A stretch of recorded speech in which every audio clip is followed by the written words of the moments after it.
har'ammoo gaafiin akkas jabaatu maalidha? Gaafilee ammammaatti na gaafatan keessaa kan akka kanaatti jabaatu argee hin beeku. Nagaalli isin gaafachuu hin daganne nagaaf jaalalli waaqayyoo haalaaf bakka jirtanitti isiniif haa baay'atu. Obboleeyyan koo amantaa birootaa tayyoo yaashamaa harka fuuni jira jirtu nagaa keessanii nageenyi koo haalaaf bakka jirtanitti isiniif haa ta'u jecha har'ammoo gaafilee obboleewwan keenya na gaafatanillee anillee gaafii kana isaaniif deebisuu dhufeetiin jira gaa. Egaa hanga xumura viidiyoo keenyatti nu daawwachuu hin dagatinaan isiniin jedha. Obboleeyyan koo gizuutuu fi furtuu dhalootatti gaafii kan na gaafatanii anillee gaafii sana immoo hangan danda'e nan deebisaaf jedhee dhufeetii jira. Gaafiin inni jalqabaa furtuutu na gaafate, gaafii shan furtuutu na gaafate waan ta'eef akkan immoo amman dandeetti kiyyarraa hangan deebisuuf itti na yaala na wajjin tura. Gaafiin inni jalqabaa akkas jedha. Maskiin eessatti dhalatte jedha. Yeroo baay'ee bakka dhaloota kootii himee jira. Garuu furtuun dhaga'uutii dandeessa akkuma furtuurree namoonni biroollee dhaga'uutii dandeessu. Ani dhalattuu Shawaa Kibba Lixaa godinni koo Walisoodha. Aanaan koo immoo aanaa Bachooti. Achumattiin dhaladhee achumattiin guddadhe achumattiin irree baradhee hangan of danda'e immoo karaa biyya Arabaatii dhufe. Gaafii inni lammaffaa hangan si baree fi amala qabeettii namaaf yaadudha. Kuni kennama keeti moo miidiyaa irratti qofaadha jetti laal. Egaa namoonni tokko tokko haalonni isaan hojjetan miidiyaa irratti namoota baay'eetu isaan arga jechuudha. Garuu dudda duuba garuu namarratti yookiin tonkolii yaaduu yookiin daboo garaagaraa yaaduu danda'u namoota baay'eetu jiru. Har'a gaafa miidiyaa irratti na argitan kana nama gaarii isinitti fakkaadha, amala qabeettiin isinitti ni fakkaadha. Wantoonni miidiyaa irratti hojjedhuu fi wantoonni dudda duubaa hojjettu tokkodha moo miidiyaadhuma qofa irratti kan jette ani uumamuma kiyyaani malee miidiyaa qofa irratti miti. Maaliif jennaan haadha koo fi abbaa koo jalattiin guddadhe. Egaa abboonni keenya daandii gaarii si gorsaatii deemu. Warreen immoo biyya keessaallee baane taanan kara biyya Arabaallee gaafan dhufe namoota yaada gaarii yaada bilchaatuu fi wantoota gaarii gorsa isaan irraa fudhadhu wajjin waan dhaluuf isaan faanarree information sirriittan qaba jechuudha. Maaliif taanan nama gaarii irraa wanta gaarii baratta yoo hanga barbaadde namni hundinuu guutuu jechuu osoo hin taane hir'ina namni keenya hundinuu ni qaba. Garuuti immoo ani amala gaarii fi wantoota gaarii kanan hojjedhu miidiyaa kana qofa irratti osoo hin taane dudda duubarreen ni hojjedha. Maaliif jennaan har'a gaarummaa yoon hojjedhe namni na arges na argu baates waaqayyo qofatu na arga waan ta'eef keessa koo kan beeku waaqayyoodha. Hangan dachee kana gubbaa jiraadhutti yoonan maallaqaan qabaadhee rakkataa bira hin darbu, kan beela'e bira hin darbu, kan dheebute bira hin darbu, kan daare bira hin darbu. Maaliif jennaan har'a wayyaa lama yoon qabaadhee isanan jijjiiree uffadhu yoo namni itti aanurree hiriyaa koos haa ta'u fira koos hormarree waa barbaade haa ta'u garuu osoo hinni achi qorru ani immoo wayyaa jijjiirraa uffadhee deemuun kennaa koo miti. Kun immoo kara fuulduraatirree hanga lubbuudhaan jiraadhutti wantoota gaarii fi dhaloonni boruurree narraa barata jedhee yaadu hojjechuutiin qaba malee miidiyaa kana qofa irratti miti. Kennaan koo ganamuma kennaa akkasii naa kenname. Kan rakkate faana nan rakkadha. Rakkina argee osoo hin beekne nama rakkatirree baay'ee garaan nama miisa jechuudha. Ani rakkadhee hin beeku. Kan biyya Arabaa na fides calliseetuma quufa kootii hanga jireenyi biyya Arabaa hanga kana ulfaatu hin beeknu. Eenyumti keenya namoonni baay'een rakkataniiti dhufuu danda'u. Namoonni kaan immoo osuma maatiin isaanii baradhu maal jedhanii utuma sossobanuu fedhii isaan barbaadan osoo guutaniifu kan irree akka kiyyaa kana dhufan ni jiru. Garuu biyya Arabaa kana dhufuu dhasiis hin gaaddu. Maaliif saanaan waa hedduu baradheetiin jira. Kanumaafuu hundi keenyayyuu jireenya jiraannu kana keessatti miidiyaa qofarratti osoo hin taane dudda duubarratti irree namni na argurra kan waaqayyoon na argutu caala anaaf jechuudha. Waan kamuu keessatti namaaf bakka hin kennu nama nan kabajan hin sodaadhu. Garuu wanta narraa eegamu miidiyaa kana qofarra osoo hin taane dudda duubarreen nan godhasiin jedha. Furtuu koo asumaan sii deebi'eetii jira.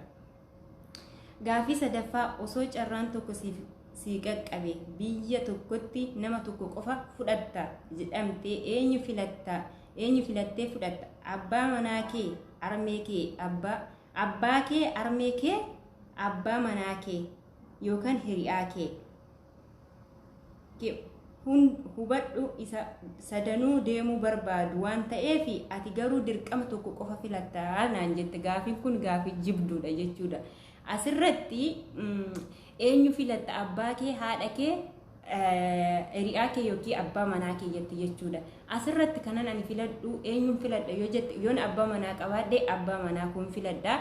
Yoommoo hiriyaa taate hiriyaa kun filadha. Sababni ani immoo nama tokko qofa waan na ta'eef armee kootii fi haadha koo armee kiyyaa fi abbaa koo tasumayyuu gargar baasuu hin barbaadu. Maaliif jennaan isaanuu gatii guddaa natti baasanii dachee kanarratti na fidan waan na ta'eef yookiin haadha koo fudhee abbaa koo achitti dhiisuu hin danda'u yookiin immoo abbaa koo fudhee achitti haadha koo dhiisuu hin danda'u. Maaliif jennaan kuni haadha keetii abbaa keetii isaanuu gahee guddaa wanta sirraaf qabaniif ati immoo qixa laaluutii qabda jechuudha. Lamaanuu akkanatti gaddanii hin barbaadu.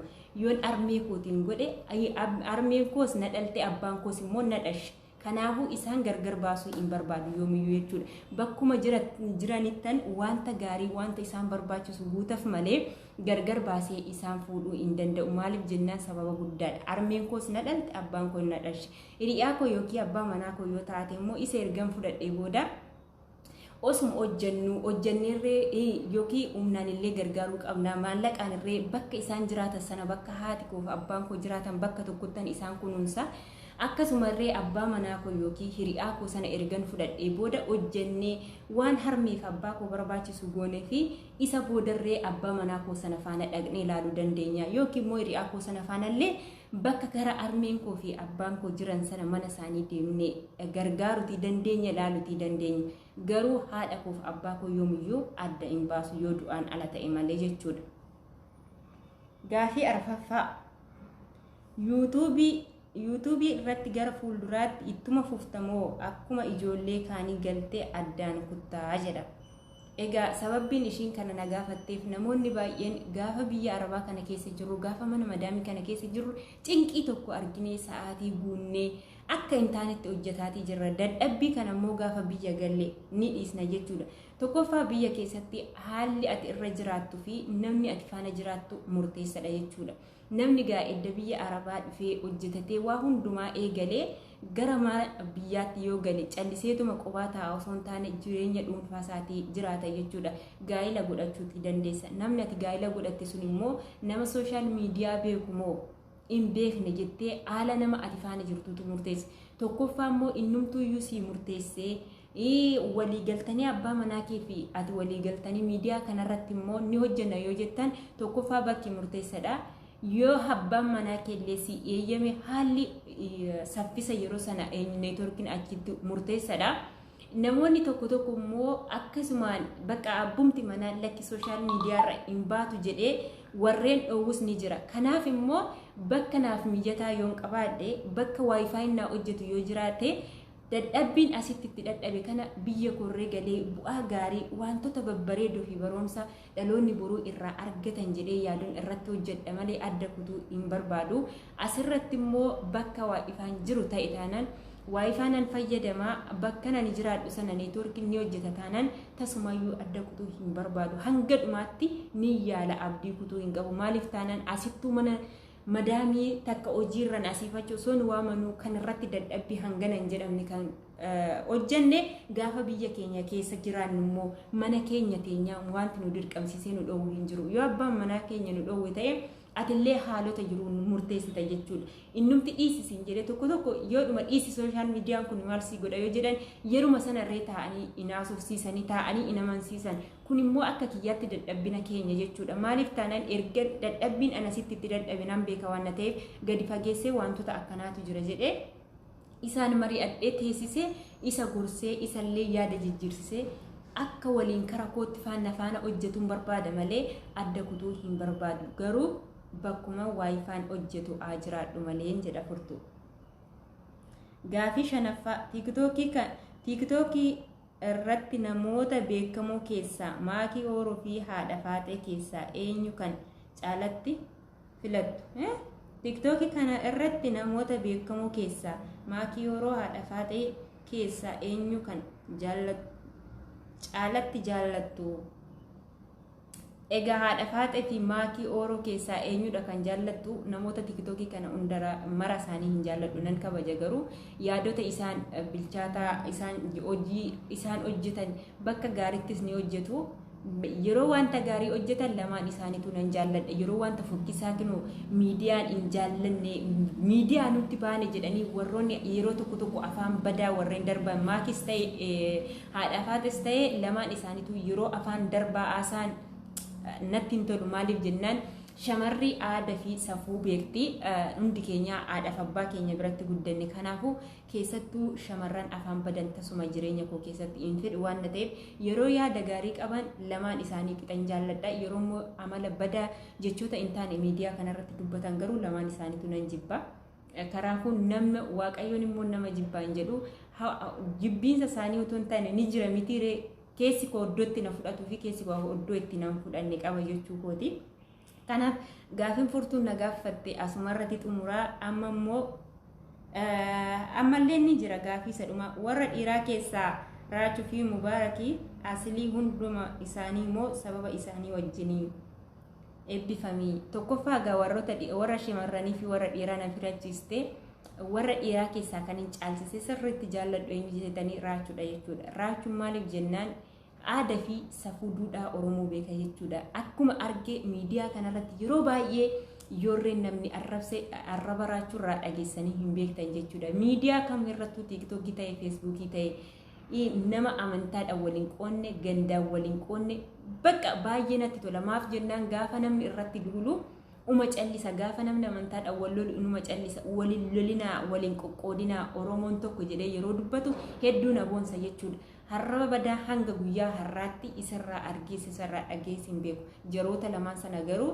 keessattuu asliin afaansaa keessaa kan ba'u marziidha waan ta'eef hin jaalladhus hin jibbus garuu jechoota inni haasa'aniif taazzabeetu waan isa beektanii maaliif jennaani jaallattus jibbitus kun namni anguma beeku haasaa mitiiree erga hanga beektee haasofte ati immoo taazzabdeetuma achi tuffattee bira darbita ani kana sirriitti jaalladhu ilma Oromoo jabduu nama kanan jaalladhu raachuudha sababbiin isa jaalladhees immoo jechoota babbareedoo fi yoo kara qoosatiin ta'ellee qoosaa sirriitti danda'a yoo kara dandeettiidhuma waa takka jechoota dabarsuuf illee ta'e hedduu dabarsa jechuudha maaliif jennaan akka nama hundumaatti fi galutti haasaa waan ta'eef jecha badaa hanga miidiyaa kana tiktookii kanarraas dhufe feesbuuk irraas dhufe jecha badaa irraa argeetii hin beeku jechuudha kanaafuu raachuudha gaafin itti yaanu immoo gaafin furtuun na gaafatte asumaan xumureetii ammallee gaafilee 5 na gaafatte eenyudha hojjettan gizeetuufi jechuudha gaafin inni jalqabaa maal jedha maskii yeroo ijoollummaa ishee biyya arabaa dhufuuf hawwii qabdi moo akkuma diingataa dhuftee jedha gaafin gizee immoo tokkoffaa jechuudha maskii yeroo ijoollummaan isheen biyya arabaa dhuftu hawwii qabdi moo akkuma diingataa dhufte jedha egaa gizee gaafii kee kana immoo yeroo siif deebisu yeroo ijoollummaa keenya kana gatiin biyya arabaa hangana nama kaffalchiisa jenneetii miti maaliif jennaan namoonni biyya arabaa dhufan ijoollonni ni jiru naannoo keenya yeroo sana ani hiriyoota koo wajjiniin obboleewwan isaanii wajjiniin nin baradha gita isaaniiti jechuudha isaan immoo nu ol wanta jiraniifu si fudhannee deemna gaafa naan jedhan lakki ani hin barbaadu biyya arabaa hin naquun jedhaan tureyyuu maaliif jennaan abbaan korree akkan baradhu barbaada anirree yeroo sanaaf waanuma biyya arabaa deemuun sammuu kookiyaa keessa hin dhufne jechuudha abbaan kollee finaaf hin eeyyamu maaliif jennaan shamara sadii qabnaa takka heerumsiisanii anaaf siimboo qofaadha kan mana keessa jiru nutillee isaan nuti lamaan kuni akka ishii heerumsiisan sanatti baadiyyaatti akka cabnee kufnu hin barbaadu abbaan keenya waan ta'eef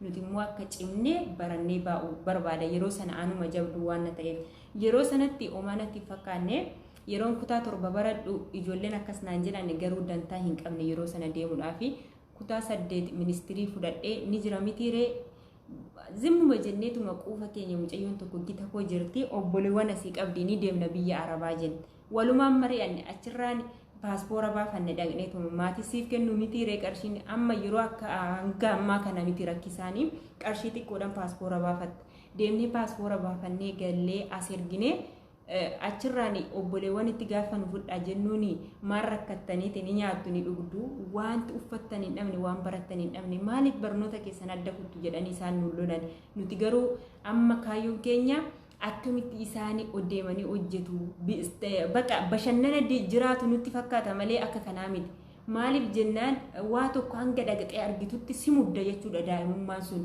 hangaas dhuunee jireenya biyya arabaa kana arginutti tasumayyuu hin beeknu gaafa nani biyya keessa bahu akkuma carraatiin bahee carraan na qaqqabee gaafa bahu kana akkaawuntii hin qabulleen jechuudha kanan qarshii asitti hojjedhe qarshii sana eenyu irratti hangalcha qarshiin hojjedhu sanarree maalan ittiin godha jedhee hin yaadne bakka ani jalqabuma biyyuma arabaa deemuu qofa malee gaafan biyya arabaa dhufu kanallee mana jaartii osoo hin taane ijoollota gurguddoo qabdii na qaqqabee gaafa sana anallee namni na faana oola waan na ta'eef mana keessa yeroo baay'ee madaamonni mana lachanuu anuma faana oolu jechuudha jaartiin baay'ee hiyyiti edaa biyya arabaa ijoolleen akkasiin gaafa biyya dhufa wayyaa gaarii uffatan suni edaa mana madaamii kana keessatti akkanatti ciqqii kana arganii as keessa jiraatu jedhee baay'ee tokko irraa baradhe jechuudha hin gaddine maaliif jennaan abbaa koo miti haadha koo miti kan na dirqisiisee otoo abbaan koo boo haati koo boon dhokadhee dhufe waan na ta'eef erganas dhufeen abbaa kootiif haadha kootiin deeme jedheen malee hin dhageenye jechuudha qarshii immoo yeroon abbaa kootirraa fudhu naa kenna abbaan koo hedduu takka na jaallata jechuudha hoodhu naan jedhaa waan na barbaachisan ittiin godhadhaa garuu ani qarshicha akkuma malee akkuma daa'imaa wayyaa kanatti hin bitee faashina kana hin hordofu qarshii zimmi jedheetuma hin baasu jechuudha waan bu'aa qabutti malee yeroo sana qarshii isaan naa kennu abbaan koo naa kennu sana nan ol kaawwadha jechuudha isa immoo ittiin dhufee qarshii irree hin kaffalle yeroo sana hamma 2,500 mirmaraan kan ta'e kana dhiiga kee qorachiisuudhaaf 250 moo 200 faa kaffalta jechuudha baasiin ani baasii omtuu hin jiru paaspoora baafadhee achi keessa baasii tiraanispoortii fi mirmaraa koo malee yeroon biyya arabaa dhufu kana qarshii hin kaffalle jechuudha maaliif jennaan hiriyoota kootu mana barbaadee na furate waan ta'eef hin kaffalle achirraanii as gaheetan an biyya arabaa deeme jedheeni kanaafuu akkuma carraatuma calliseetuma deeme malee yookiin rakkoon na mudatee yookiin oma jedheetii miti kanaaf ergan dhufe immoo hin gaddine waa hedduu irraa baradheetii jira hojii baay'ee tokko hojii ulfaatan hojjechaatii ture maaliif jennaan haadha kootii guyyaa tokko buna danfisee hin beeku asitti garuu madaamii waan na faana ooltuuf akka hin jirre jechuudha wanta ishiin nan goone hangana hin jedhamu waa biraatiin na miidhanii hin beekan mindaa kootiin miidhamee hin beeku ergan biyya arabaa kamiyyuu dhufe jechuudha hanga ijoollee waa hedduu miidhamtu ani waa takkaan miidhamee hin beeku galata waaqayyoo garuu mindaa kootiin hin miidhamu nyaata kootiin hin miidhamu kanan ittiin miidhamu yeroo hundumaa hojiidhani jechuudha akka fedhaa akka mana haadha koof abbaa kootiittan jiraadha garuu hojiin akka malee natti ulfaata jechuudha kanaaf akkuma diingataatiin bahe malee itti yaadee miti gizee gaafiin lammaffaan biyya arabaa kana keessatti mudannoon dagachuu hin dandeenye qabdaa jedha gaafiin lammaffaan egaa biyya arabaa kana keessatti mudannoon ani dagachuu hin dandeenye yeroo baay'ee jaartiin ganama nakaati qalaal ganama saatii shaffaatti kaati yeroo bona ni beektu yeroo waqtiin ganni dhumee bonatti jijjiiramu waqtii wal jijjiiraa osoo hin bari'in guyyaa fakkaata jechuudha ani garuu gadin ciisaa ganama ishiin kaatee natti iyyitu sanaaf ni iyyiti baqa waanuma kana girgiddaa bishaan akkasiin na biriishii guddaa gadi baastee akkasiin bishaan gadi naqii jetti yorree ibsaan illee yeroo itti si qabatu jira jechuudha bakki ibsaan tasatte eenyu jedhee yeroo ati gommaadhaan bishaan girgiddaa irratti raccaatee dhiqxu kana ibsaa sanarree si qabachuutii danda'a jechuudha kanaaf yeroo sana immoo jaartiin waanuma ganama kaatee iyyituuf waan ta'eef na ishii dura ka'ee hojii sana xumurachuutiin qaba bakka ta'anii kilaasii itti ta'anii yeroo hunda TV itti ilaalaniif kushiinaa otoo isaan hin ka'in jalqaba ganama qulqulleessuutiin qaba jechuudha achirraa mudannoon hangammaatti hin daganne keessa halkan rafuun fi hirribni na qabdee rafee xiqquma daqiiqaa 30 ta'e sa'aatii tokko ta'ee hin beeku gaafa rafee hirriba keessa bir jedhee ka'u alli guyyaa fakkaata jechuudha maalidha maggaarrajaa keessan ibsaa wanta galuuf alli guyyaa fakkaata narri fadhe bakka harri bakka jaartii faana wal qabuun keenya kan beekame jedhee gaafan hirriba ka'ee hojii kotoksuu jalqabu irrafan araboonni jechuudha yeroo baay'ee guyyaarra irrafu malee halkan irrafan yeroo nan kotochuu jalqabu dhufte maal hojjetta yennaan manan qulqulleessan jedheen lafti koo ganaadhaame maaliidha reefu raftee miti akkamitti kaatee amma qulqulleessitanaan jedhe mudannoo kana yoomuyyuu hin dagadhu bari'e jedhee kanan halkan ka'ee mana qulqulleessuuf ka'e jechuudha sadaffaa ati maatii keef meeqaffaa irratti dhalatte jedha laal sadaffaa ani maatii kiyyarraa maatiin koo galata waaqayyoo ijoollee 9 qabu ani immoo kanan dhaladhe nama 6 irratti dhaladhe kan na booda jiran immoo ijoollee 3 jechuudha gaafii arfaffaa yuutuubii kana utuu hojjettu nan dhiisa jettee haartee abdii kutattee beektayi. YouTube kana otoo hojjettu haartee abdii kutattee beektayi jetti gizeenii anillee YouTube kana gubbarratti yeroo ammaa kana abdii nama kutachiisa malee yeroo duratti nuti sa'aatii gunnu sa'aatis yeroo guuttadde simboonillee anillee waluma bira jirra. Kanaaf yeroo sanatti sa'aatiillee namarraa hin kaasu akkuma gaariitti hojjettee yoo irra bulte sa'aatii 200 300 yeroo itti argattu jira. Tasumarree sa'aatii yoo sirraa kaasullee sa'aatii 2 yookiin 3 sirraa kaasa. Inni amma garuu akka jiruun sa'aatii guurrataatii jira. Yeroo sanatti abdiin kunne amma garuu yeroon YouTube isa kiyyarratti otoo hin taane kan namarratti yeroon hojjetaa jiru Osman irratti liivii waraabaa jiru kan yeroo sa'aatii kaasu bakka የመጨረሻ eenyu sanaayyuu akkaawuntii sanaayyuu yeroon dileet godhutu gaheetu jira jechuudha. Maaliif jennaan akkaawuntii kiyya miti garuu akka nama rara jechuudha. Dadhabbii yeroo baay'eetti dadhabeera waan na ta'eefu kan kiyya irratti dhiphadhee hin beeku duraan ni beektu. Eenyumti keenyayyuu akkuma qalditti akkuma qoosatti hin guute jechuudha. Isa namni qarshiidhaan guutus miti nuti ofuma keenyaaf liivii irratti galleeti kan guuttanne galata waaqayyooti. Kanaaf immoo yeroo dhiyoo kana keessa garuu yeroo inni sa'aatii garmalee kaasu abdii nama kutachiisa jechuudha. Abdii gaafa si kutachiisu ijoollee ganaa reefuun lafaa dhufanii sa'aatii guuttachaa jiran hedduu nama aarsa jechuudha. Baay'ee tokko sa'aatii irraa guuruu malee itti sii fidamuu hin beeku. Har'a irratti galtee yoo sii kenne isa sii kenne faana fudhateetii deema. Abdii kanan kutee nan balleessarree kanan jedhe akkaawuntii gurree miidiyaa jedhu kanarratti hedduu yeroo baay'ee abdii na kutachiisa garuu abdii wanti abdii nama kutachiisu waa baay'eetu jira. Ganaa YouTube chaayinaa kana jedhee abdii kutadhaa jedhee tan ofuma kiyyaa of jabeessa jechuudha. Nan dhiisa faa nan balleessa faa jedheeti. Kanaaf immoo kiyyarratti abdii kutee hin beeku garuu yeroo ammaa kana abdii nama kutachiisa. Maskii fiqirii irratti abdii kutee hin beeku garuu amma baay'ee abdii tokko si kutachiisa jechuudha. Kana fakkaata. Gaafii shanaffaa jalqaba irratti bilbila akkamii qabatte yookaan bitatte? Gizo gaafii kana gaafii inni gaafatte keessaa silkiin ani jalqaba irratti bitadhe hin beektu. Silkichaa kana kan bitanne erga biyya Arabaa dhufne malee ani biyyatti qabadhe hin beeku. Silkiin ani biyyatti qabadhu immoo isaayyuu yeroon kutaa 8 baradhe kutaa 8tti darbeen bitadhe malee ani silkii fayyadamee hin beeku jechuudha. Ishiin iyyuu Nokia xiqqoo sana kan bakka Hello jechuuf fayyadamtu Nokia suni baay'ee sirriitti Nokia cimtuu turte oriijinaala ishiiti. Ishiin bitadhe yeroo sana isheen birrii meeqa seetan 350 faa 450 350 jechuudha oriijinaalaan ishee. Yeroo sana isheen qabadhe silkii sanarra eenyuuf hin kenne yoo jettan armee kootiif hin kennee dhufe armeen koo waggaa 3 yeroon hojjedhee deebi'ullee silkii sana qabattaatee turte. Dhumarras waggaa dheeraa qabattee bishaan keessatti jalaa baduu hin beeku osoo wayyaa miicuu mootummaa maal godhuu bishaan keessatti na jalaa buute jettee silkii ishee xiqqoodhuma sima zimmeettee Hello jettu sanaan qabadhe siin jedhe.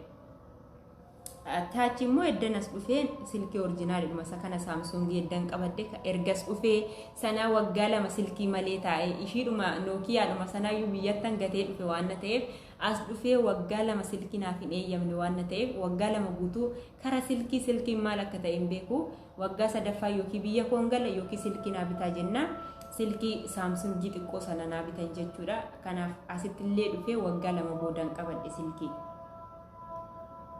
Gaafii inni xumuraa jechuudha. Gaafii jaana gaafatte inni xumuraa maal jedhaa? Gaa'ila qabdamoo kaadhimaa qabdaa naan jette. Gaa'ila qabdamoo kaadhimaa qabda naan jette na gaafatte. Gaafii bareedduudha. Gaa'ila keessatti egaa gaa'illi kennaa waaqayyooti. Namni gaa'ila qabu nama eebbifamaadha. Nama waaqayyoon eebbise.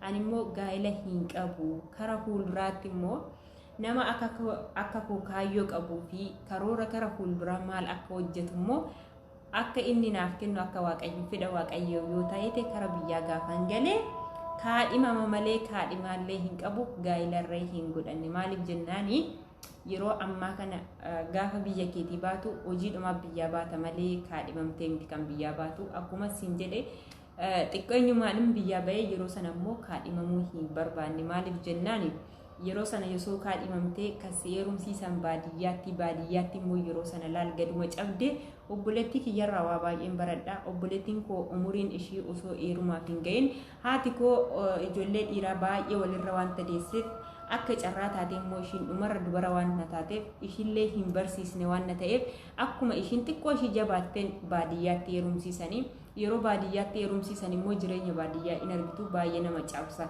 umurii kee malee si cabsa jechuudha.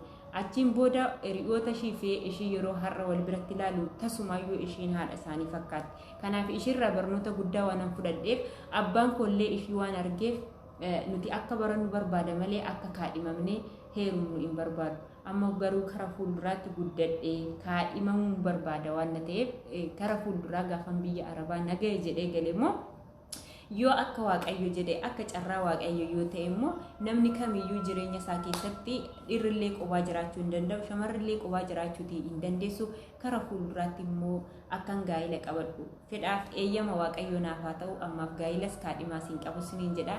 Egaa gaafiif deebiin obboleeyyan koo gizuu fi furtuu dhalootaa na gaafatan gaafiin isaanii kana fakkaata. Gaafiin keessan immoo bakka kanatti gaafii qabna sirriitti nuuf hin deebine yoo jettan saanduqa koomentii jalatti naa barreessaa.